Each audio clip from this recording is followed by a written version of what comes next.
ධර්මදේශනයේ ප්‍රඥා නාලිකාව තුළින් විසිරුවා හැරීමට ප්‍රචාරය කිරීමට ධර්ම දානය සිදු කිරීම සඳහා ගල්කිස්සේ පදිංචි සන්ධ්‍යා ගංගානාත් පද්මිනී යන දූදරුවන් සහ පවුලේ සෑම සියලු දෙනා දායකත්වයේ දරලා තිබෙනවා. උතුම් වූ ධර්ම දානයෙන් ජනිත වන මහා පුණ්‍ය ශක්තිය අදට වසරකට පෙර පරලෝසපත් හේමා කොළොන්නේ මෑණියන්ට සහ එඩ්වින් කොළොන්නේ පියාණන්ට සරත් කොළොන්නේ මහතා ඇතුළු සංසාරගත සීලුම මියගේ ඥාති මිත්‍රාදීන්ට මේ පින් අනුමෝදන් වී සසර දුක් කෙලවර වේවා කියලා බලාපොරොත්තු වෙනවා. එසේම වේවා කියලා ආශිර්වාද කරනවා. නමෝ තස්ස භගවතෝ අරහතෝ සම්මා සම්බුද්දස්ස නමෝ තස්ස භගවතෝ අරහතෝ සම්මා සම්බුද්දස්ස නමෝ තස්ස භගවතෝ අරහතෝ සම්මා සම්බුද්දස්ස එවමෙව කෝ භික්ඛවේ ය අප්පකාතේ සත්තා ලබන්ති තථාගතප්පේ දස්ස ධම්ම විනයං සවනායාති. ටිකක් වෙනස් ජාතිය බණක් කියන්නයි සූදානම් වෙන්නේ. දවසේ අනුග්‍රහක බෞතුන් ප්‍රමුඛ සිටින්නා වූ සදහැවර පින්නතුනි, මට මතකයි 1965-68 අතර අවුරුදු 50කට ඉස්සර බණ ඇහුවා. මම නිවෙස්වලදීත් ඇහුවා. ඒ කාලේ තිබුණ ගුවන්විදුලි මාධ්‍යනොත් ධර්ම දේශනා ශ්‍රවණය කළා. එදා සිට අද දක්වාත් ධර්ම ශ්‍රවණය කරනවා. අද වැඩිපුරම මම අහන්නේ මා විසින් කියලා යන බණ තමයි ආපහු ආන ඇහෙන් අහලා බලන්නේ. තවත් දේශනා සවන් දෙනවා. එකක් දෙකක් සවන් දෙනවා. සවන් දීලා ආය අහන්නෙම නැතුව අතෑරලත් අරිනවා.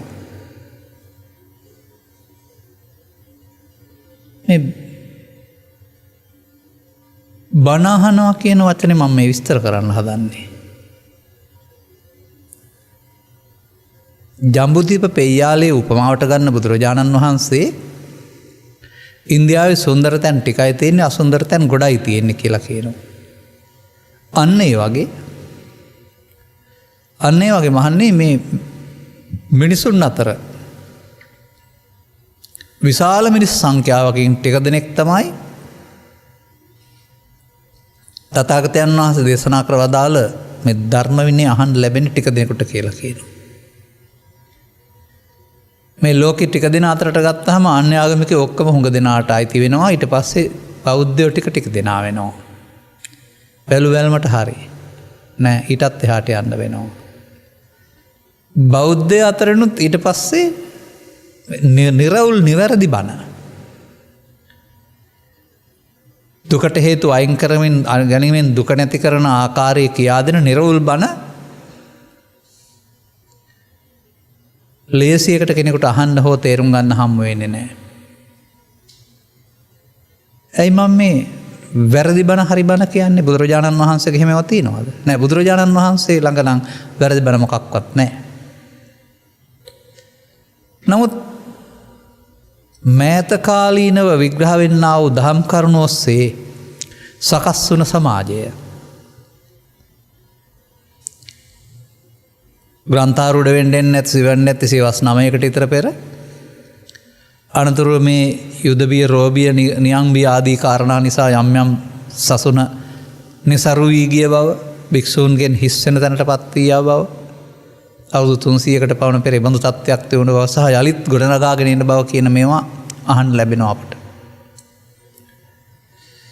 එනම් මේ අපි අද දරන අදහස් අදායගේ අදහස් නෙමේ. අවුරුදු 300කට විතර පෙර පාලියේ තරම් වැටහෙන්නේ නැති, ත්‍රිපිටකයේ පිළිබඳ පරිහරණයක් කරපු නැති අයගේ අදහස්. පරිේෂණ කරලා කියපුවා නෙමෙයි, වැරදි පාරකින් උත්සාහ කරලා වැරද්ද හරි දෙයට වෙන්නේ නැතුවම ලැබෙන්නේ නැතුවම ඒක මුළු ශාසනයම උරුමේ බවට පත් කරපු අයගේ අදහස්. මුළු බෞද්ධයාගේම උරුමේ ඒක බවට පත් කරපු. කොහොමද මම මේ කිව්වේ?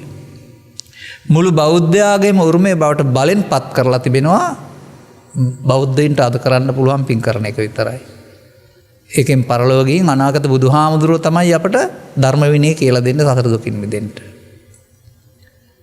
මේ තේමාවට තැනක් නෑ. නමුත් මේ තේමාව බලවත්ව තිබුණා අවුරුදු 50කට 60කට පෙර. අදත් තියෙනවා සමහර අය ගාව. හරිද? මම මේකයි හරි බන වැරදි බන කියන්නේ අන්න ඒකයි. මේ මතය තථාගත ධර්ම විනයට අනුව වැරදි. ඒක තේරුම් ගන්න තරම් කොන්ද පණ තියෙන්න ඕන අහන කෙනෙකුට. ඇයි? කිංටේ වක්කලී විනාපූති කායන දිත්තේන යෝක වක්කලිය ධම්මං පස්සේ සම්මං පස්සති. ඒ අදට වළංගු නැද්ද ඒක? ඕතිකාය කියනවා ඝනසිරුරට. ඝනසිරුර බලයෙන් ඇති වැඩේ කුමක්ද? මම දෙසූ දහම දකින්න පුළුවන් නම් බොදුන් දකින්න පුළුවන්. ඇයි මේ ත්‍රිපිටකයේ තුල තිබෙන්නේ දහම නෙවෙයිද? මේ පරිස්සම් කරලා ජීවිත පරිත්‍යාගයෙන් රැකගෙන ඇවිදින් තිබෙන්නේ. පොත පෙරල්ලා බලලා මේක ගලපලා මේ ධර්මයේ සූත්‍ර දේශනාවල තියෙන සදහම් මල් නෙලා ගන්න නෙමෙයිද මේවා තියෙන්නේ? ප්‍රවේශම් කරලා ගුල්ල කන්නතෝ තියන්නයි දුන් ටිකක් අල්ලන්න විතරද තියෙන්නේ? අන්න එහෙම ඒකට නිගමනයකට එන්න තරම් කොන්ද පණ තියෙන්න ඕන. මම දකිනවා මෙහෙම. වැරදි ධර්මයක් අනුගමනය කළාට ප්‍රතිඵල ලැබෙන්නේ නැහැ. හරි ධර්මයේ අහලා තේරුම් ගත්තට අනුගමනය කළේ නැත්නම් ප්‍රතිඵල ලැබෙන්නේත් නැහැ. එහෙනම් මේක අනුගමනීය ප්‍රතිපදාවකට පාර පෙන්නන එකක්. ධම්මානුධම්ම පටිපදා. මේ සියල්ල එක්තැන් කරගත්තොත් අපි ඒ ගැන්වීම. එතකොට අපට හරි වැරදි තේරුම් ගන්න උදව් වෙන්නේ මොකක්ද? ඒකට තියෙනවා විවිධ උරගල් තිබෙනවා. මහප්‍රදේශ දේශනා සතර මහා උපදේශ කියලා එකක් තියෙනවා. කුමක්ද ඒක කියලා තිබෙන්නේ? කරුණු 4ක් යටතේ. අවස්ථා 4ක් පෙන්නමින් ඔබ ධර්මයේ පිළිගත යුත්තේ ධර්ම විනයට ගැලපෙනවා නම් පමණයි, නැත්නම් ප්‍රතික්ෂේප කරන්න ඔවුන්ට වැරදිලා කියලා නැද්ද? ධර්ම විනයට ගැලපෙන්නේ නැත්නම් ඒක ප්‍රතික්ෂේප කරන්න. පජහත මන්දයත් ඔවුන්ගේ අදහස් වැරදි කියලා. එහෙම දේශනා කරන්න උනේ ඇයි? අර මම මරණ සති සූත්‍රය දේශනා කරමින් සඳහන් කළ තථාගතයන් වහන්සේ මරණ සතිය විස්තර කළාට භික්ෂුන් වහන්සේලා 10 ආකාරයෙන් තමයි අනුගමනය කරලා තියෙන්නේ. එනවා ධර්මයේම අනුගමනය කරන ආකාරය තම තමන්ට තේරෙන ආකාරයෙන් වෙනස් වෙනව නේද? ගැඹුරු සහ නොගැඹුරු වෙනව නේද? එහෙනම් අපට වැදගත් කරුණක් වශයෙන් තථාගතයන් වහන්සේ පෙන්වලා තිබෙන්නේම කල්යාණ මිත්‍ර සේවනය සමග සද්ධර්ම ශ්‍රවණය. ඔය සද්ධර්ම කියන වචනෙන් පෙන්වන්නේ වැරදි බණ කියන එක නෙවෙයි. නිවැරදිම ධර්මයන් ශ්‍රවණය කරන්න ඕන. අන්න මම මේ කතා කරන්න හදන්නේ නිවැරදි සද්ධර්මයේ තේරුම් ගන්නෙ කොහොමද, නැත්නම් තෝරා ගන්නෙ කොහොමද කියන එක මාතෘකා කීපයක් යටතේදී. එහෙනම් ඔබට ඒක වැරදි බව තේරුම් ගන්න අවබෝධයක් තියෙන්න වෙනවා. මෑතදී මට හමු වුණා වූ භාවනා කරපු අය, යම් යම් ධර්මදේශනා ශ්‍රවණය කරපු අය වතර කීපයක් තිස්සේ මට ඉදිරිපත් කරපු අදහසක් තියෙනවා. මේක නම් බුදුදහම වෙන්න බෑ. ටිකක් දුර ගියාම ප්‍රතිඵල නැතිකොට ඒගොල්ලන්ට තේරෙනවා මේක නම් වෙන්න. ඊට එහා එකක් තේරෙන්නේ නැහැ. නමුත් මේක නම් වෙන්න බෑ කියන ඉවක් තියෙනවා.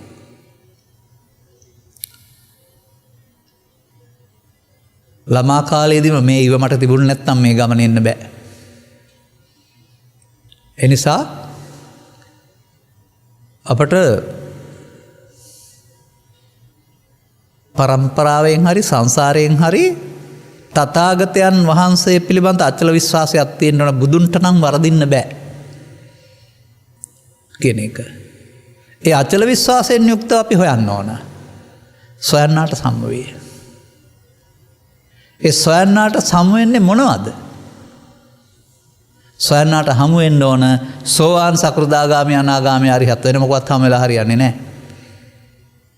ඒවයි හමු වෙන්න ඕන. ඒවා හමු වෙන්න අවශ්‍ය කාරණා ටික හමු වෙන්න ඕන. අන්න එතකොට අපිට මෙතන තියෙනවා ධම්ම විනය අංශ. ධර්ම විනය අහන්න හම් වෙන්නේ ටික දෙනාට. ඒ මොකද්ද කියන්නේ?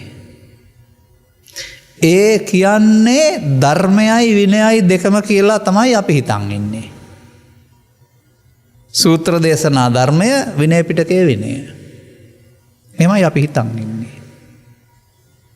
හොඳයි මම කිව්වොත් අවුරුදු 20ක් යනතුරු විනය ශික්ෂාපද දේශනා කළේ නැහැ. එතකොට විනය පිටකේ ආරම්භ වෙලා නැහැ. ඊට ඉස්සෙල්ලා මොන විනයද පාවිච්චි කළේ එතකොට? මේ විනය නෙවෙයි නම්. ඒවා හිතන්න ඕන. එහෙනම් ධර්ම විනය කියන්නේ ධර්මපත සූත්‍ර පිටකේ විනය පිටකේ නෙවෙයි. ධර්මයේ මූලිකව කරගත්ත විනය. අන්නස් මේ සද්ධර්මය කියන්නේ ධර්ම විනය. මේකේ පෙන්වලා තිබෙන තැන් ටිකක් අපි හොයලා බලමු. අන්න එතකොට හොයාගන්න ලේසි වෙනවා. අපි එකකින් බලමු. මම බලනවා දස සංයෝජන අරගෙන. මේ මම වෙනුවෙන් බලනවා නෙවෙයි. මම වෙනුවෙන් බැලුවේ අවුරුදු 15ක් ඉස්සරකට 25කට ඉස්සර. දැන් තවදුරටත් බලන්නේ අලුතෙන් සවන් දෙන අය සඳහා. ඇයි සංයෝජන කියන්නේ? වරදවා ගැනීමෙන් සසරට බැඳෙන. සසරට බැඳෙන ආකාර කීයක් මේක පේනවලා තිබෙනවද? උද්දම් භාගය, උරම් භාගය. යට භාගය, උඩ භාගය සිංහලෙන් කිව්වොත්.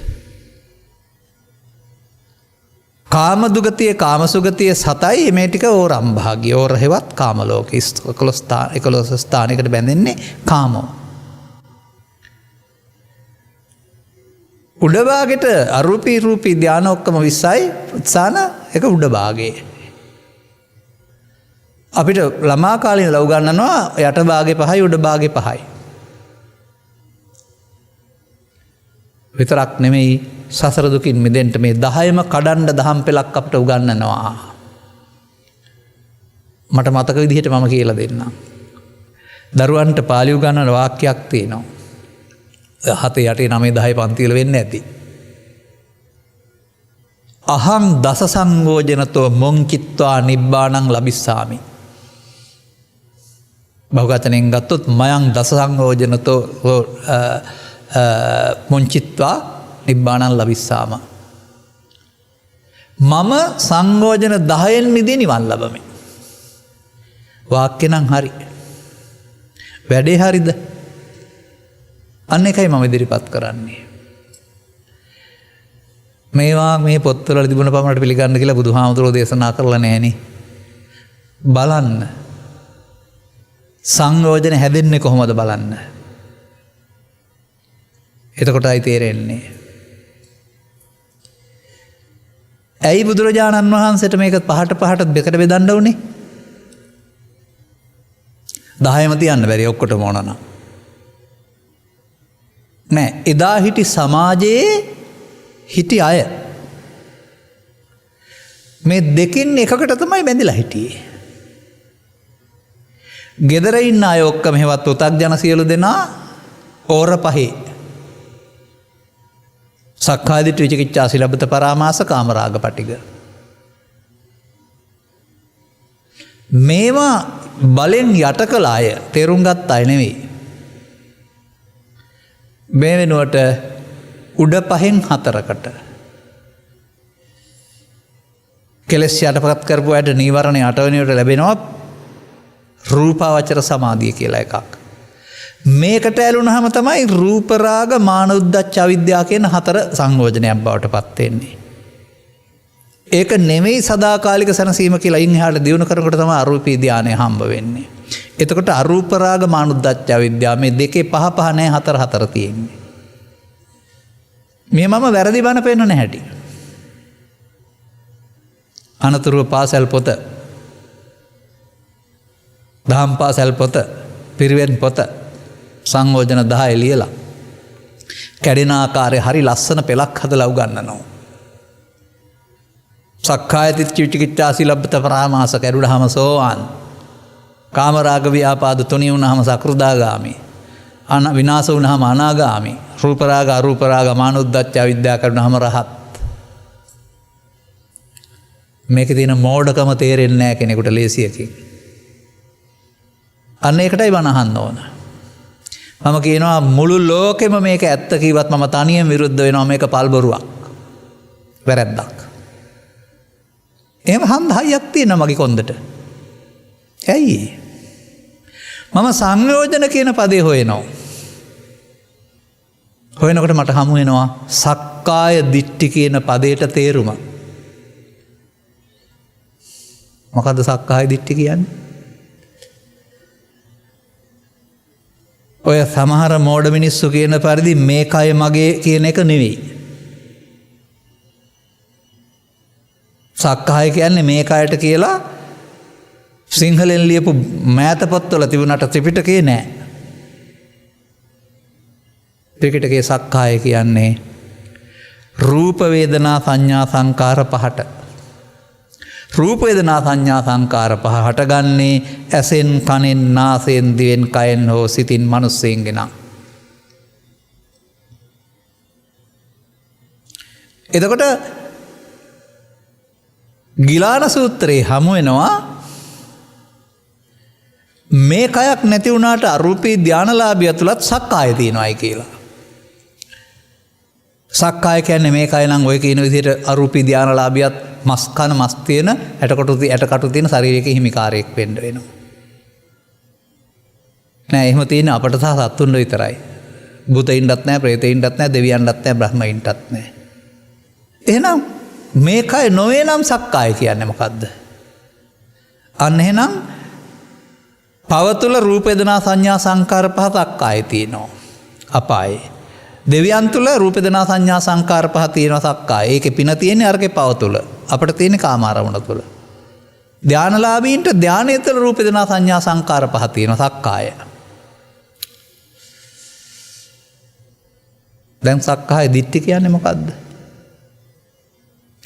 සංයෝජනයක්. ඒ කියන්නේ සසරට බැඳෙන එකක්. සං එක්වීම, යෝජනය යෙදීම. එකතු වීම නිසා, ඇලීම නිසා තමයි මේ බැඳීම සිද්ධ වෙන්නේ. කොහොමද විස්තර වෙලා තිබෙන්නේ චුල්ලවේදාල සූත්‍රයේ? රූප වේදනා සංඥා සංකාර පහට සක්කාය කියනවා. ඒකට එන දෙය මම කොට ගැනීමෙන් සක්කාය දිට්ඨිය කියනවා. කොහොමද පඨම සහ ဒုတိ ය භික්ෂු සූත්‍රවල තියෙන්නේ? සිතයයි කියනු ලැබේද මනෝයයි කියනු ලැබේද? හටගත්ත ගමන් නැසෙන මේකට එන දේ බොහෝ කල් මම කොට ගැනීම නිසා සත්වයින්ට ඒකෙන් මිදෙන්න බෑ පෘථග්ජනයින්ට. මම කොට අරන් තියනවා කියලා තියෙන්නේ කය කියලාද පෙන්වන්නේ? ඒකට එන දේ අපිට නම් රූපේ, ශබ්දේ, ගන්ධේ, රසේ, ඕට්ටබ්බේ පවපින ධානය. ධානලාභී අපාගත පුද්ගලයාට නම් පාපය, දෙවියන්ට නම් පින් අරමුණ, බ්‍රහ්මයින්ට නම් ධාන අරමුණ. ඒකට එන දේනේ. කාම අරමුණ වලින් සතරට බැඳෙන එකට සක්කාය දිට්ඨි කියනවා. එතකොට අරමුණ හටගෙන නැසෙන අතරතුර මමත්වයෙන් ගැනීම තුල හේතු ඉතුරු වීමට සක්කාය දිට්ඨි කියනවා. මතක තබා ගන්න. සක්කාය දිට්ඨියට බැඳෙනවා. එහෙම නැතුව මොන අරමුණකින් මේක විස්තර කරත් පැහැදිලි කරන්න බෑ. සක්කායංච වූක්කේ දේසිස්සාමි සක්කාය සමුදයංච නිරෝධංච නිරෝධාය පටිපදංච. මොකද්ද සක්කාය? සක්කාය කියන්නේ පංච උපාදානස්කන්ධයට මිදෙන එක තමයි කරන්න ඕන. එතකොට අන්න එහෙමනම් සක්කාය කියන්නේ මේකයි හරි කය මම කොට ගැනීම හරි කියලා සක්කාය දිට්ඨිය උගන්වනවා නම් මොකද කියන්න තියෙන්නේ? බොරු බණක්. කොහොමද වැඩක් වෙන්නේ? කොතරම් ඇහුවත් වැඩක් වෙනවද? අපි හාට යනවා. හොඳයි.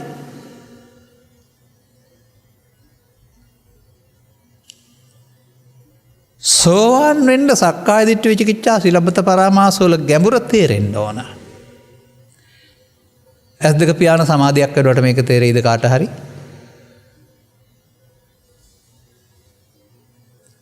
අපි කියවපු ත්‍රිපිටකයේ සූත්‍ර දේශනාවල ඉතිහාස කතාවල ඕනෑම තැනක ශ්‍රාවකයෙක් භික්ෂුව භික්ෂුණී උපාසක උපාසිකා බණ අසා සෝවාන් විය. බණ අසා සෝවාන් විය කියන ඉතිහාසයේ පුරාම තිබියදී භාවනාවකට සෝවාන් වෙන්න හදන රටක් මේක. මට කියන්න භාවනා කරලා සක්කාය දිට්ඨි විචිකිච්ඡා සීලබ්බත පරාමාස කැඩෙන හැටි පුළුවන් නම් සමාධියක් හම්බ වෙයි. ඉන්හාට මොකක්ද ලැබෙන අවබෝධය? මේක කැඩෙන්නේ අවබෝධයක් නෙවෙන්න ඕන. නිරල්ව පංචස්කන්ධය පැහැදිලි කරලා ඒක උපාදානය කර ගැනීමෙන් සසරට බැඳෙන්න කියන පංච උපාදානස්කන්ධය හැදෙන හැටි තේරුණාම ජීවිතෙන් ජීවිතයට යන කෙනෙක් නෑ. ස්කන්ධ පහෙන් පහට බැඳෙනවා. බැඳෙන නිසා පැවැත්මක් සිදු වෙනවා. බැඳෙන්නේ නැත්නම් එතනම සක්කාය නිරෝධය නේද?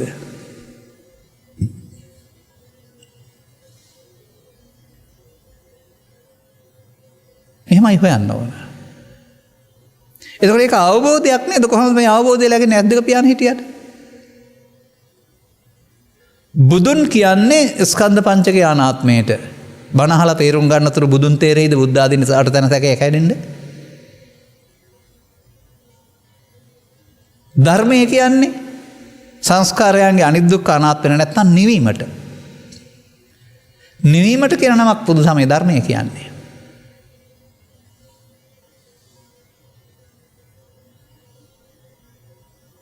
යං බුද්ධ සෙට්ටෝ පරිවන්න යසුචින් සමාධිමානං තරිකඤ්ඤමාහු සමාධිනාතේන සමෝන විජ්ජති ඉදම්පි ධම්මේ රතනම් පනිතං. දැන් ධර්මයේ කියේ මොකේටද? ආනන්තරික සමාධියට. එහෙමයි අපි කියන්නේ. එතකොට ඇස් දෙක පියාන සමාධියක් කරුවට මේක තේරෙයිද? බුදුන් පිළිමය හෝ ශරීරයේ වශයෙන් දකින්න තාක්කල් බුදුන් කෙරෙහි තැකේ දුරු වෙන්නේ. ස්කන්ධ පංචකයේ ආත්ම කොට ගත්ත මුස්ටිය සම්පූර්ණයෙන්ම අතහැරලා අනාත්ම දර්ශනයට පත් වුණ දවසේ තමයි සම්බුද්ධත්ව සූත්‍රවල ස්කන්ධ පංචකයේ අනාත්මයටයි බුදුන් කියලා තියෙන්නේ.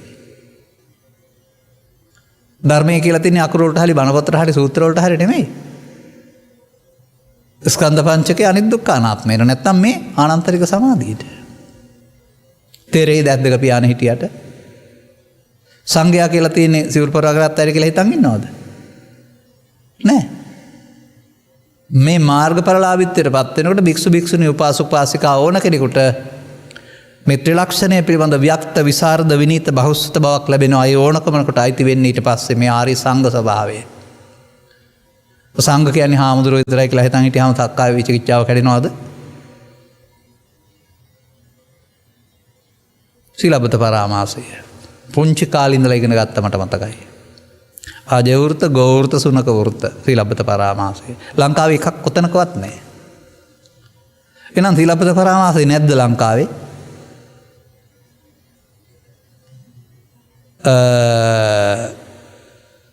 එක සූත්‍රයක පෙන්නනවා පටිපදාත් කීපයක්. ඒක ඔය දුෂ්කර ප්‍රතිපදාව විස්තර කරලා තියෙනවා කාරණා 20ක් 30ක් ඔස්සේ. ඒවා ඉන්දියාවේ තිබුණා. ඔවුන් කල්පනා කරන්නේ ඒවෙන් කෙලෙස් තැවීම තුළ මේ මාර්ගඵල හරි නිවීම හරි හම්බ වෙයි කියලා. ඔවුන් සියල්ල අත්කලමතාන යෝගින් ගණයට වැටුණා. නමුත් මේ ප්‍රතිපදා එකක්වත් ලංකාවේ නැහැ. එතකොට එහෙනම් ඒ ටික නැත්නම් සීලබ්බත පරාමාසය අපිට නැද්ද? තියෙනවා. මේ කෙලෙස් නැසෙන විදිහ ස්කන්ධ පංචකයේ අනිදුක්ඛානාත්ම වශයෙන් බැලීමේදී ත්‍රිලක්ෂණය තුරනම් කවුරු හරි කෙනෙක් පන්සිල් සිට උපසම්පදා සිල් දක්වා ශික්ෂාපද රැකලා මේ ශික්ෂාපද සරණින් මට නිවන් ලැබෙයි නැත්නම් කෙලෙස් නැසෙයි කියලා හිතනවා නම් ඒ ඔක්කොම ඉන්නේ සීලබ්බත පරාමාසය තුල නෙවෙයිද? මං විරුද්ධ වෙන්නේ මොකටවත් නෙමෙයි. අපිව බේරලා සීලබ්බත පරාමාසය විග්‍රහ කරලා තියෙන්නේ. මුළු මහත් සමාජයේම සීලබ්බත පරාමාසයත් තුළ හිර වෙලා ඒගොල්ලෝ අහු නොවෙන්න තමයි සිංහලෙන් විග්‍රහ කරලා තියෙන්නේ. දැන් ඔබට හරි බණ අහන්න හම්බ වෙනවද? මේ පෙළ තුළ තව පෙළි කීපයක් අපි ගන්නවා.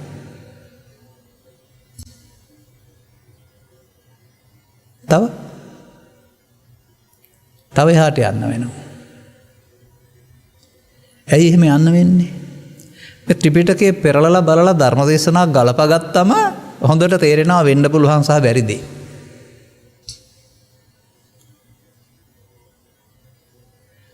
හොඳයි. උද්දම් භාගීය සංයෝජන හැදෙන්නේ කොහොමද?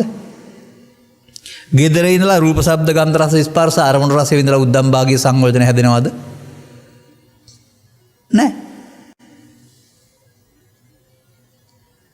මේ කාම අරමුණු එන්න නොදී එක අරමුණක් වඩන්න ගිහින් ගෙදරින් වෙන් වෙලා කැලේට ගිහින් ගහක් යට ගිහින් කොහේ හරි ගිහින් විවිධ අරමුණු එනවට අරමුණු වෙන්නේ නැති සිතක් හම්බ වුණාම ඒක තව ටිකක් දියුණු කරගත්තාම එතකොට ඒකට තියෙනවා රූපාවචර ධානය කියලා.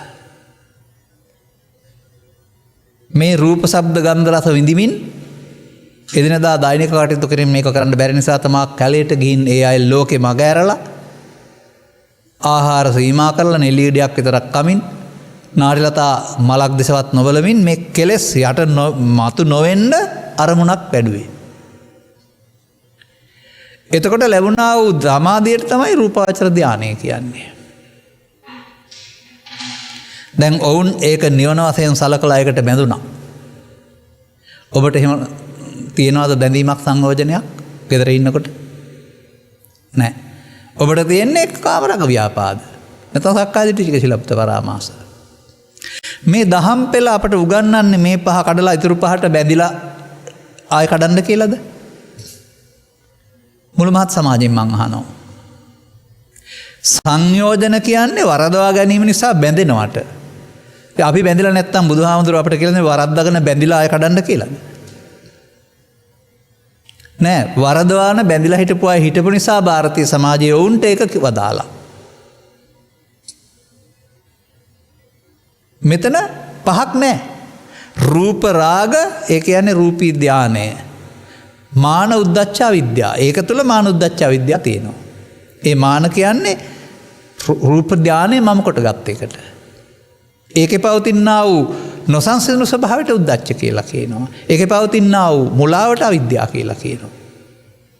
පහක් නෑ, හතරයි තියෙන්න ඕන. ඒක නිවීම නොවන බව තේරුම් ගත්ත ඊට එහා ගියාය. අරූපී ධානය හම්බ වුණා. දැන් අරූප රාග මාන උද්දච්ච විද්‍යාව මේ දෙකේම හතරයිනේ තියෙන්නේ, පහක් තියෙන්න බෑනේ. කවුද කියන්නේ පහටම බැඳෙනවා කියලා? කටපාඩම් කරගත්ත පෙළක් දන්න අය කියයි.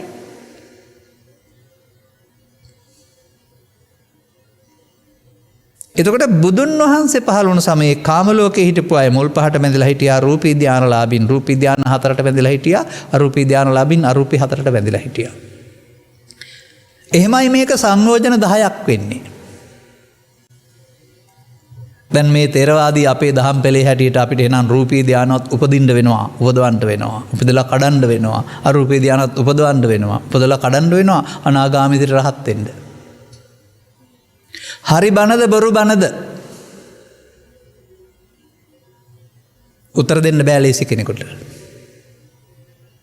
හැබැයි මේ ආත්මෙ නෙමෙයි මේ ගෞතම සසුන තුල කරන්නත් බෑ ඕක නම්. මොකද ඔය රූපී ධානය උපදවන්න ගෙදර ඔක්කොම අතහැරලා කැලේට ගිහින් දුක් විඳින්න වෙනවා. අරමුණු නොගෙන. වාසනාවකට ඔය ඇත්ත පෙන්වන සූත්‍ර ත්‍රිපිටකයේ තිබෙනවා. අන්න ඒ වාසයෙන් අපි මේවා කියන්නේ. යන්න කේමක කියන සූත්‍රය හොයාගන්න. රෝගී වූ කේමක භික්ෂුව සහ භික්ෂුන් වහන්සේලා අතර සාකච්ඡාවක් පණිවිඩකරුවෙක් මගින් තමයි කරන්නේ. ප්‍රශ්නය සිර සංස්කාර ධර්මයන් අනිත් දුක්ඛානාත්මය ඔබට පැහැදිලිද? ඔව් පැහැදිලි. එහෙනම් ඔබ රහතන් වහන්සේ කෙනෙක්. නෑ මම රහතන් වහන්සේ කෙනෙක් නෙවෙයි. උත්තර දෙනවා. දිගටම මේක යනවා එහාට මෙහාට. සාකච්ඡාව.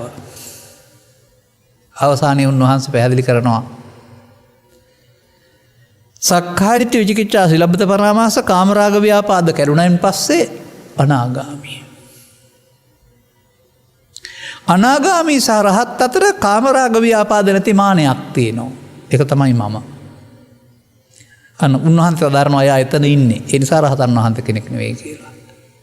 ඒ සූත්‍රේ නෑ රූප රාග අරූප රාග අමානුද්දච්ච අවිද්‍යාව කඩන්න ඕන කියලා නෑ. මේ අනාගාමී සහ රහත් අතර තිබෙන්නේ මේ රූප මේ කාමරාග ව්‍යාපාද නොවන අර සීල සූත්‍රයේ සඳහන් ඉමේ පංච උපාදානස්කන්ධස් අනාගාමී සහ අරහත් අතර මේ තියෙන පුංචි මෝඩකමක් මානයක්.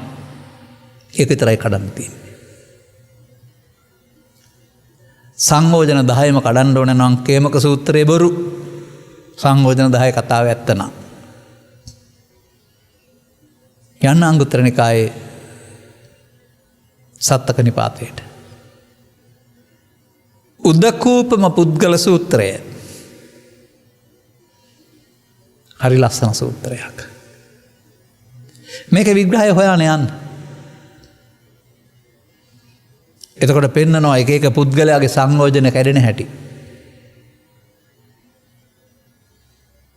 තින්නම් සංයෝජනම් පරික්ඛා සෝතාපන්නෝ අහෝසි. මුල් සංයෝජන තුන කැඩීමෙන් සෝවාන් වෙනවා. කාමරාග ව්‍යාපාද සතනුත්තය තුනී කිරීමෙන් සකෘදාගාමී වෙනවා. පහය අනාගාමී වෙනවා. අනාගාමී පුද්ගලයා අනාගාමීව පරලෝ ගියොත් සුද්ධාවාසවල ඉපදී එතනින් පිරිනුවම් වඩිනවා. ඒ සුද්ධාවාසවල ඉපදිලා ඉතිරි සංයෝජන පහ කඩලා පිරිනුවම් වඩිනවා කියලා හැම උද්දක සූත්‍රයේ උගන්වන්නේ නැහැ.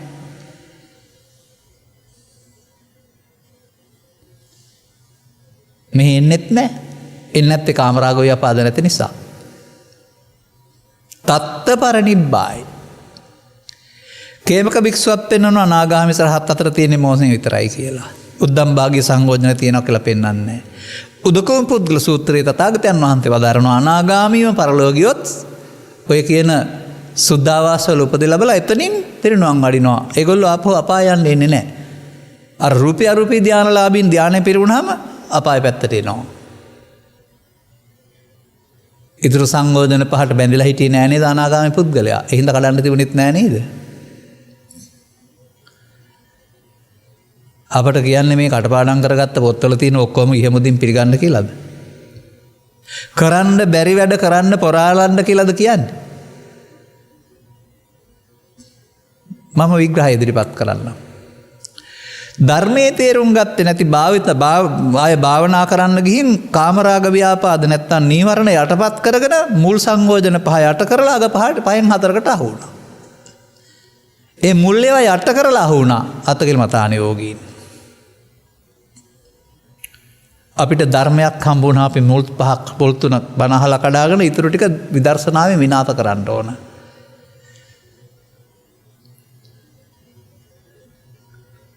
රූපී ධානයක් තියෙන්නේ අරමුණේ නම් ඝනකයක් නැති වුණාට ඒ සසරේ නම් ඒකේ ඉන්නේ සියුම්ම සැඟවුණා වූ කාමයේ මම වෙනුවට ධානයේ මම කියන මුලාව නම් ඒ මුලාවත් භවගාමී නම් ඒකත් කාම භව රූප භව අරූප භව කියන මේ භව තුන ප්‍රහාණය කරන්න කියලා බුදුන් වහන්සේ වදාරලා තිබෙනවා නම් අපි මොකටද මේකට වැදෙන්නේ?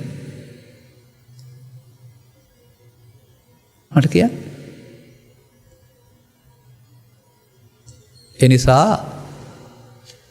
පොතක යමක් තිබූ පමණින් මේක ඉස්මුදුනින් පිළිගන්න හරියන්නේ නැහැ. නමුත් තේරුම් ගත්තේ නැති පුද්ගලයාට පෙළ පාඩම් කරන ලියන්න කියන්න පාඩම් කරන්න විභාගේ පාස් වෙන්න පුළුවන්. පාණ්ඩිත්‍ය පෙන්වන්නත් පුළුවන්. ප්‍රායෝගික නැහැ. වෙන්න පුළුවන් විදියක් බලන්න. ඒකෙන් පෙන්වන්නේ සදහම් තේරුම් අරන් ගියොත් මුල් සංයෝජන පහක් කැඩෙනකොට ඉතුරු ටික අර මෝහය දුරු වුණොත් මෙතනම රහතන් වහන්සේ. නැත්නම් ඒ නිසා තමයි ස්කන්ධ නිවි යනතුරු අනාගාමී බඹතල ඉන්න වෙලා තියෙන්නේ. ඒ අයට ඉතුරු පහ වළංගු නෑ. ඇත ඇරිලා. පංච චින්දේ පංච ජහේ කියලා තියෙනවා. පහක් කැඩෙනකොට ඉතුරු පහ අතහරින්න වෙලා තියෙනවා. ඒ නිසා අපි ඉස්සර වෙලා හොයන්න වෙනවා ථෙරවාදී බුදු සමය තුළ අපට උගන්වපු පෙළේ තියෙන වැරැද්ද. මේක පාඩම් කරන කරගහගෙන ගියාට හරියන්නේ නැහැ.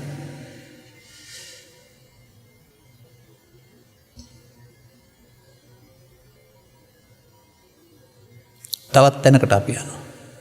ධර්ම ශ්‍රවණය සම්බන්ධයෙන්.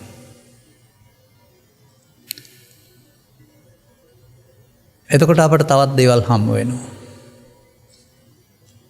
හම්බ වෙන දේවල් තමයි ත්‍රිලක්ෂණය හම්බ වෙනවා බුදු සමය ගැඹුරු ඉගැන්වීමක් කියලා. චතුරාර්ය සත්‍ය හම්බ වෙනවා බුදු සමය ගැඹුරු ඉගැන්වීමක් කියලා. පටිච්චසමුප්පාදේ නිරෝධය හම්බ වෙනවා බුදු සමය ගැඹුරු ඉගැන්වීමක් කියලා. සතර සතිපට්ඨානය හම්බ වෙනවා බුදු සමය ගැඹුරු ඉගැන්වීමක් කියලා. බොජ්ජංගත් හොයාගත්ත හැකි ගැඹුරු ඉගැන්වීමක් කියලා. මරණ සත්‍යත් හොයාගත්ත හැකි බුදු සමය ගැඹුරු ඉගැන්වීමක් කියලා. කර්මක්ෂය කිරීමේ කර්මයක් හොයාගත්ත හැකි බුදු සමයේ ගැඹුරු ඉගැන්වීමක් කියලා. මේ ඔක්කොම දැනගන්න ඕනේද? මේ ඔක්කොම දැනගන්න ඕනේ නම් පස්වග තවුසන් පුරා 540ක් පැවිදි වෙලා රහත් නොවී ඉන්න ඕනේ. හැබැයි අනත්ත ලක්කන සූත්‍රයේ විතරක් අහලා අන්ත අත්හලි මේ මංගල ධර්ම දේශනාව සවන් දීලා අනත්ත ලක්කන සූත්‍රය තුලින් ගමන කෙලවර කරගන්නවා. ඔබ මොකද්ද ගැඹුරින් හිතන්නේ? සසර දුකින් මිදීමේ මඟ අනත්ත ලක්කන සූත්‍රය තුල පමණක් තිබෙන බව නොවේද? අනිත් අය නෑ කියන එක නෙමෙයි, ඒක පරිහරණය කළත් ඒක තුල තිබෙනවා. ධර්ම ශ්‍රවණය කරලා තේරුම් ගන්න සසර ගමන යන්නේ කොහොමද? සසරෙන් නිමා වෙන්නේ කොහොමද? කෙනෙක් ගමනක් යන්නේ පාද ඉදිරියට තැබීමෙන්. සසර ගමන යන්නේ උපාදානය තුල පව් හරි පින් හරි ධාන හරි ඉදිරියට තැබීමෙන් කාම රූප අරූප භවත්‍රය සකස් වෙන්නේ.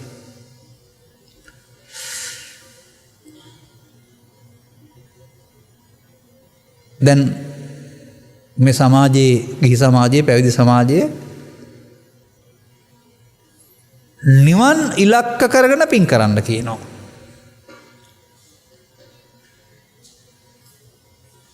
පින් කරාට කමක් නැහැ. පෘථග්ජන සමාජයේ විශේෂයෙන් ඒකේ විපාකය මිනිසුන් අතර දෙවියන් අතර පැවිද්දේ ආයුර්ණ සැප බල ඇරුණාම ඊට එහා මොකවත් ලැබෙන්නේ නැහැ. පුණ්‍යාභිසංකාරයට. එහෙනම් ගෞතම ශාසනයේ නිවන් වැළලූ සමාජය අනාගත බුදුහාරන්ගේ ශාසනයට පාර පෙන්වන්න තමයි මේක හදලා තියෙන්නේ.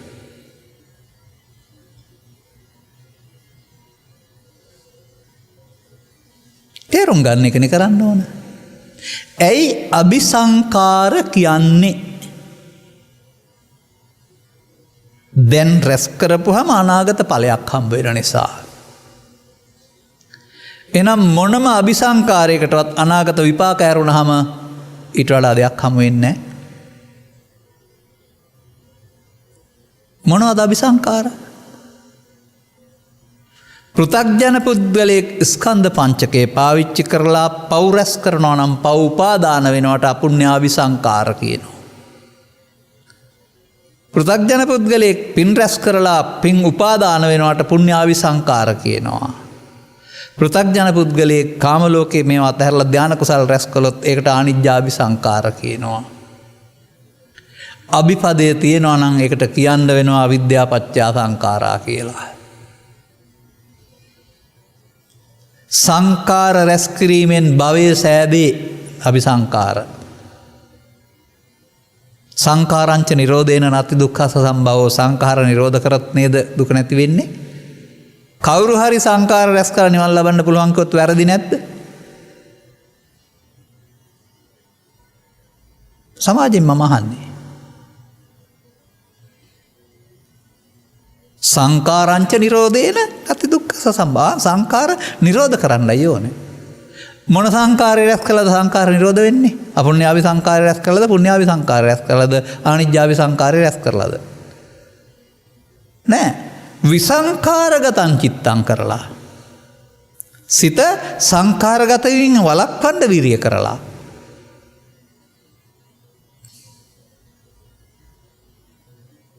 මතක තබා ගන්න. එහෙනම් මේ බණ තුල මුලාවක් තියෙනවනේ. පව තුල මුලාව ගැන කවර කතාවක්ද? බණ තුලත් මුලාවක් තියෙනවා අපේ. බුදුන් වහන්සේ දේශනා කරපුවම යමක් 10 දෙනෙක් 10 ආකාර මත ඉදිරිපත් කරුවාගේ මේවා තුල අවසන් කෙලවරේ සිදුවෙන්න ඕන දේ තේරුම් නොගැනීමෙන් මුල සිට කියන බණ තියෙනවා. මුල විතරයි අගට නෑ. දැන් මේවා අහගෙන ඉන්නකොට අහන අය තේරුම් ගන්නවා වැරදියට කියන අයත් ඊට පස්සෙවත් මේවා හදයි.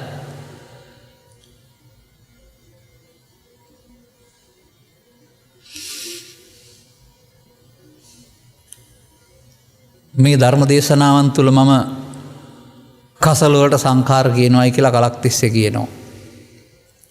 මේ ධර්ම දේශනාවන් තුළ මම කෙනෙකුගේ කය වචන තුනේ ක්‍රියාත්මක වීමට කාය වචී මනෝ සංකාර කියලා කියනවායි කියලා කියනවා. හැබැයි මේ බණ පොතේම තියෙනවා කාය වචී මනෝ සංකාර අවිද්‍යාව පත්‍ය සංකාරات කියලා. පිළිගන්නද කියන්නේ? පිළිගත්ත ගමන් බුද්ධත්වයේ බොරු වෙනවා. ඇයි?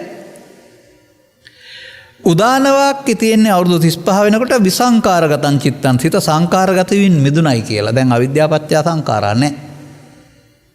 නමුත් දන් වැළඳීමේදී ධර්ම දේශනා කිරීමේදී සිත නිදහසේ සිටීමේදී කාය සංකාර වචී සංකාර මනෝ සංකාර තුන ක්‍රියාත්මකයි බුදුහාමුදුරන්ගේ ජීවිතය තුළ 80 දක්වා.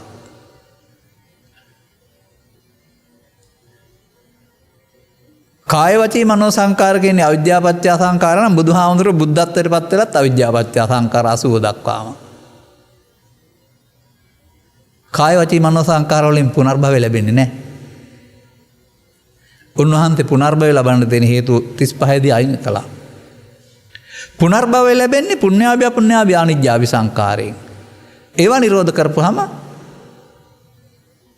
අරවා ක්‍රියාසිට. එන සංකාර කියලා කසල වලට කියන්නත් එපා සංකාර කියලා පුණ්‍ය මේ කාය වචී මනෝ සංකාර වලට කියන්නත් එපා සබ්බේ සංකාරා කියලා. මොකද සබ්බේ සංකාරා දුක්ඛාති.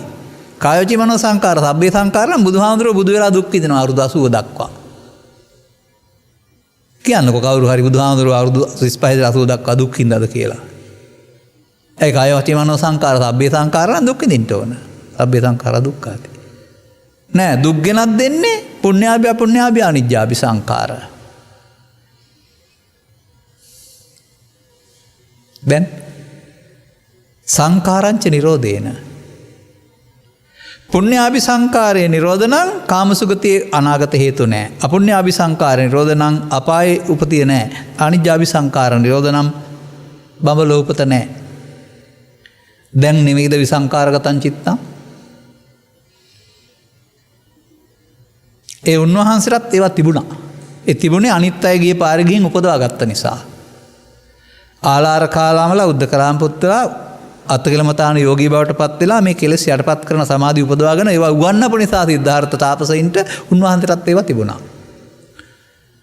ඒවා වැරදි පාරේ ගිය අය උගන්වපු නිසා ඒවා ඔස්සේ ගිය බැවින්. අපිටත් කියන්නේ වැරදි පාරේ ගිය අය උගන්වපුවා ඔක්කොම උපදවා ගන්න ඕන කියලාද? එහෙනම් ඉතින් අත්හල යුතු අන්ත දෙක බොරු වෙනවා. බුද්ධත්වයට පත් වෙලා දේශනා කළේ නිවීම කැමති පුද්ගලයා මේ අන්ත දෙක අතාරින්න කියලා. අන්ත දෙක අතාරින්න කියලා මංගල ධර්ම දේශනාවල තියද්දී ඇයි අන්ත දෙකට අයිති බණ උගන්වන්නේ? ඇයි පුරුදු කරන්නේ?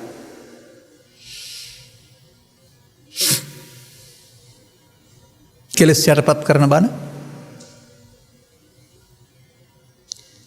නැවත නැවතත් පැහැදිලි කරන්න වෙලා තිබෙන්නේ මෙතන තිබෙනවා මොකක් හරි මුලාවක්. අනුගමනීය ප්‍රතිපදාවට යන්න බැරි ලියන කියන පාඩම් කරන නොගැඹුරු බණක් තියෙනවා මෙතන. වැඩේ වෙන්නේ නැහැ. ඒ නිසා අපට සද්ධර්මය කියන එක සද්ධර්මය කියන එක තේරෙන්න වෙනවා. තව ටිකක් එහාට යන්න ඕන. මේ වගේම තවත් පේලි ගණනාවක් ඔස්සේ මට මේක පෙන්වන්න පුළුවනි. බලන්න ඔබ සතිපට්ඨාන සූත්‍රයේ ප්‍රස්තාවනාව ඒකායන මාර්ගය සත්තානං විසුද්ධියා සත්වයින්ගේ පාරිශුද්ධත්වය ශෝක පරිද්දවානං අත්ථංගමාය ශෝක පරිදේවවලින් ඉවත්වීම පිණිස ශෝක පරිද්දවන සමතික්කම අතික්‍රමණය කිරීම පිණිස දුක්ඛ දොම්නස් වලින් ඒවා ඉවත්වීම මෙදීම පිණිස ඥායස්ස අධිගමාය සෝවාන් ආදී මාර්ගඵල පිළිල පිණිස නිබ්බානස්ස සච්චි ක්‍රියාය නිවන සාක්ෂාත් කර ගැනීම පිණිස යදිදං චත්තවර සතිපට්ඨාන වෙනම පොත් ලියලා තියෙනවා පොත්වල තියෙනවා ලියනවා කියනවා පාඩම් කරනවා හැබැයි අනාගත බුදුහාමුදුරන්ගේ ශාසනය නිවන් දකින්න තමයි බලාපොරොත්තුව. සතිපට්ඨානය හරිනම් මේක වෙනවද? සතිපට්ඨානය නිවැරදිව අනුගමනය කරනවා නම් ওই සූත්‍ර දේශනාවේ අග දින 7ක් සහ අවුරුදු 7ක් ඇතුළත මේ ප්‍රතිඵල ලැබෙන බව කියලා තියෙනවා. බුදුහාමුදුරුවෝ බොරුකාරයෙක්ද? නෑ. බුදුරජාණන් වහන්සේ බොරුකාරයෙක් වෙන්නේ නෑ. යථාවාදී තථාකාරී යථාකාරී තථාවාදී. එහෙනම් මේ සතිපට්ඨාන පරිවර්තනය සිංහලට අරන් ඇත්තේ පෘථග්ජනය කරන්න බැරි විදියට.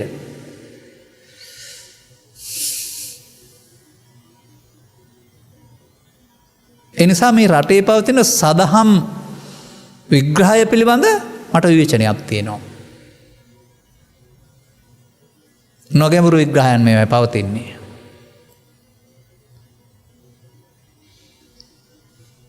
එනිසා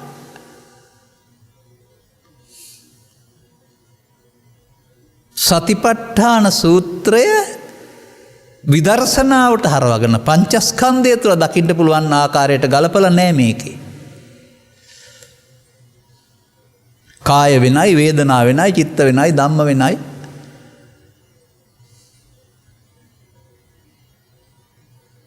නමුත් මම දකිනවා මෙන්න මෙහෙම දෙයක්. මහණෙනි එකක් වැඩීමෙන් හතරත්, හතරක් වැඩීමෙන් හතත්, හතක් වැඩීමෙන් දෙකත් සාක්ෂාත් වෙන මාර්ගය දේශනා කරමි. ඔක්කොම එකයි වඩන්න තියෙන්නේ. එක තුල හතරක් තියෙනවා, හතක් තියෙනවා, දෙකක් තියෙනවා. මොනවද මේ?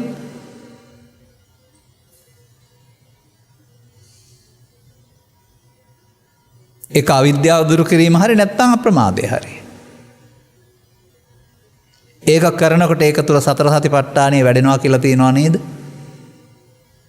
එතකොට සප්තබොජ්ජංගේ වැඩෙනවා කියලා තියෙනවා නේද? එතකොට විද්‍යා විමුක්තිය හම් වෙනවා කියලා තියෙනවා නේද? එකයි නේද කරන්න තියෙන්නේ? ඉතින් ඒක ගැළපෙනතුරු තේරෙනතුරු හොයන්න ඕන. අනුගමනීය ප්‍රතිපදාවට එන්න. එනිසා අතීත කතන්දරයක් හරි සිදුවීමක් හරි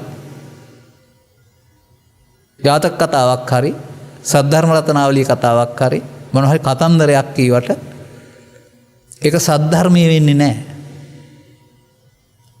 මතක තබා ගන්න. සද්ධර්මයේදී කතා කරන්නේ අතීතය ගැන නෙවෙයි. රජවරු ගැන නෙවෙයි. රාජ කතා, චෝර කතා, ගාම කතා, නිගම කතා, සග්ග කතා, අතහල යුතු දෙතිස් කතා. බුදු සමයේ ඔබ ගැන කතා කරන්න ඕන. ඔබේ ප්‍රමාදය ඔබට පැහැදිලි වී අප්‍රමාද වෙන හැටි ඔබට තේරෙන්න ඕන.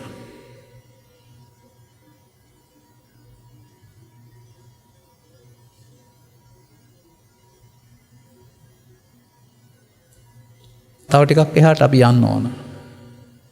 සතිපට්ඨාන සූත්‍රය ගැන විතරක් නෙවෙයි. ආර්ය අෂ්ටාංගික මාර්ගය ගැනත් යන්න ඕන.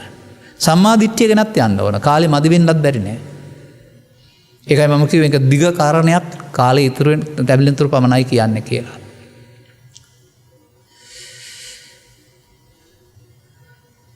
මා පාසල් ගියේ, මා දහම් පාසල් ගියේ, මා ඉගෙන ගත්ත සමාජයේ.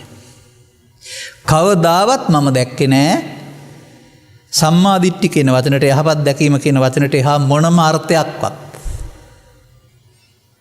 අදටත් බනහන් නැති අය හිතන් ඉන්නේ ඒක තමයි යහපත් දැකීම. නමුත් අද මම දන්නවා සසුන තුළ සම්මාදිට්ඨි දෙකක්. පෘථග්ජන සම්මාදිට්ඨිය, ආර්ය සම්මාදිට්ඨිය. පෘථග්ජන සම්මාදිට්ඨිය දානේ විපාක ඇත, සීලේ විපාක ඇත, කුසල අකුසල කර්ම විපාක ඇත, මෙලොවක් පරලොවක් ඇත, උපාවතික උපදින සත්වයක් ඇත, මවට කර උපස්ථානවල පියාට කර උපස්ථානවල විපාක ඇත, බුදුන් රහතුන් සත්‍ය පසක් කරගත්ත අය ලෝ ඇත. එහෙනම් අදත් ඉන්න ඕනේ. එහෙනම් හොයන්න ඕනේ. අනාගත බුදුහාමුදුරන්ගේ සාසනය නිවන් පතන ප්‍රාර්ථනා කරන ඔක්කොම මේක විශ්වාස කරන්නේ නැහැ. සත්‍ය පසක් කොට මගත් මහාන බබුණන් ලොවේහි නැත. ඒක තමයි අනාගත බුදුහාමුදුරන්ට කයින්ද වෙලා තියෙන්නේ. ඉන්නවනම් හොයනවානේ මං වගේ. ඒක දසවස්තුක සම්මාදිට්ඨියවත් පෘථග්ජන සම්මාදිට්ඨිය ඒක තුළ අවිද්‍යාව තියෙනවා. නමුත් පාපගාමී මාර්ගයෙන් නිදහස් වීම තියෙනවා. භවගාමී නිදහස් නැහැ. ඊළඟ සම්මාදිට්ඨිය කොහෙද උගන්වන්නේ? පුද්ගලයා තුළද? පංචස්කන්ධය තුළ. දුක්ඛේ ඥානං, දුක්ඛ සමුදය ඥානං, දුක්ඛ නිරෝධේ ඥානං, දුක්ඛ නිරෝධගාමිනී පටිපදා ඥානං, අයං උච්චති තී භික්ඛවේ සම්මාදිට්ඨි. අන්න නිවන් මඟ චතුස්සත්‍ය සම්මාදිට්ඨිය. තථාගතයන් වහන්සේ වදාළේ නැද්ද? සම්මාදිට්ඨින් අහං භික්ඛවේ ද්වයං වදාමි. සම්මාදිට්ඨි දෙකක්. භවගාමී සම්මාදිට්ඨිය, චතුස්සත්‍ය සම්මාදිට්ඨිය. ඉතින් චතුස්සත්‍ය සම්මාදිට්ඨියේ ප්‍රතිඵල භවගාමී සම්මාදිට්ඨිය තුළ ඉඳලා අපේක්ෂා කරන්න එපා. භවගාමී අපායන් මිලහස් වෙලා භවයේ ගමන් කරන්න හම්බ වෙයි අවිද්‍යාවට.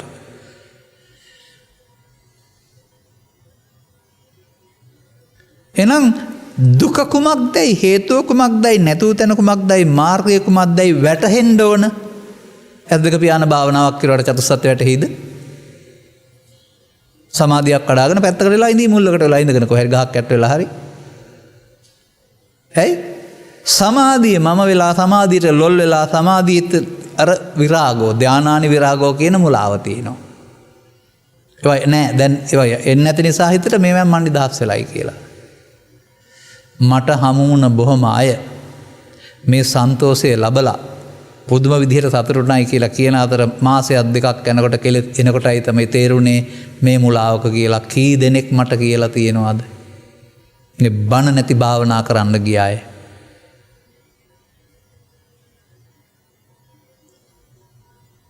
එහෙමනම් තව එහාට අපි යන්න ඕන.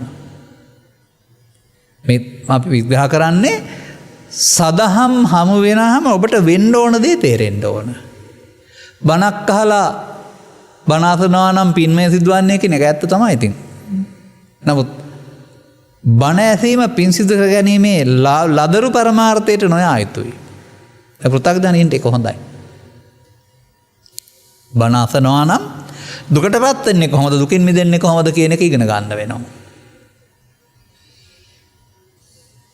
ඒකට ඔය කවි හරි, විරිදු හරි, නටන දේවල් හරි, ගැමි සමාජයේ සිරිත් අපහතර උපහතර ලක් කරන ඒවා හරි, කාන්තා ඇඳුම උපහතර ලක් කරන ඒවා හරි අහලා හරි යන්නේ නැහැ.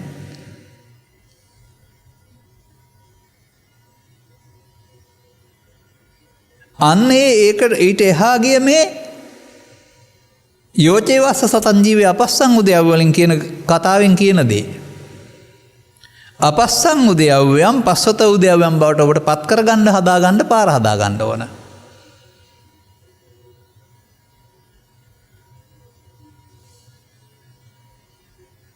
ඒ මොකද්ද? අපස්සං නොදැක උදයව්යම් හට ගැනීම වැයවීම. පස්සතෝ දැක උදයව්‍යයන් හට ගැනීම. මොකේද හට ගැනීම වැයවීම? කයේද? කය නම් හට ගැනීම තේරෙනවා මව කුසක. සිතයි මුණෙන් පස්සේ පොළොවට පස් වෙලා යනවා. ඒ උදයව්‍යන්ද? එහෙම නැත්නම් තවත් සමහර අය ඇද්දක පියාණන් ඉන්නකොට ඥානයක් පහළ වෙන හැටි උදයබ්බ. එහෙම මේක පාලියෙන් එහෙම තියෙනවා. උදයබ්බ කියලා ඥානයක් පහළ වෙනතුරු බලන් ඉන්නවා සමහර අය. එහෙම නැත්නම් ඇස් දෙක පියාගෙන සිතුවිලි ඇතුලේ බුබුලු හදලා බංග ඥානෙ බලන් ඉන්නවා. බිඳි යන හැටි. මේ හිතට හදලා බැලුවා තේරෙන්නේ නැහැ නේද? ස්කන්ධ පංචකය හේතුප්‍රත්‍යයන්ගෙන් හට ගැනීම උදය, අනාගත හේතු ඉතුරු නොකර අවසන් කිරීම වැය. හේතු ඉතුරු අවසන් වෙනවා, ඒක උද්‍යව්‍ය නෙමෙයි.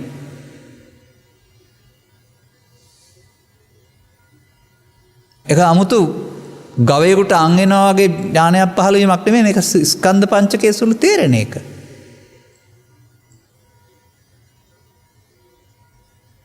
දැන් මොකද්ද වෙන්න ඕන? පිළිගත්තත් නැතත් දැනගත්තත් ඔබට ස්කන්ධ පංචකයේ මමත්වයෙන් ගත්ත උපාදානස්කන්ධයක් තියෙනවා. ඒක තුල ඔබ මමත්වයෙන් ගත්ත දුක්වල විඳිනවා සසරේ. උපාදානෙන් මිදීමට ත්‍රිලක්ෂණය හෝ චතුස්සත්‍ය හෝ පටිච්චසම්පාද නිරෝධය හෝ කර්මක්ෂය කිරීමේ කර්මය හෝ මරණ සතිය හෝ සතිපට්ඨානෙ ඕන එකක්. උපාදානෙන් මිදෙන්න පාවිච්චි කරන්නේ කොහොමද කියලා තේරුම් ගන්න. කෝකිනුත් වෙන්න ඕන උපාදානෙන් මිදීම. මන්දයත් ස උපාදානස්සකෝ අහං වච්ච උප්පත්තිම් පඤ්ඤාපේමි නෝ අනුපාදානස්ස කියලා තිබෙන නිසා.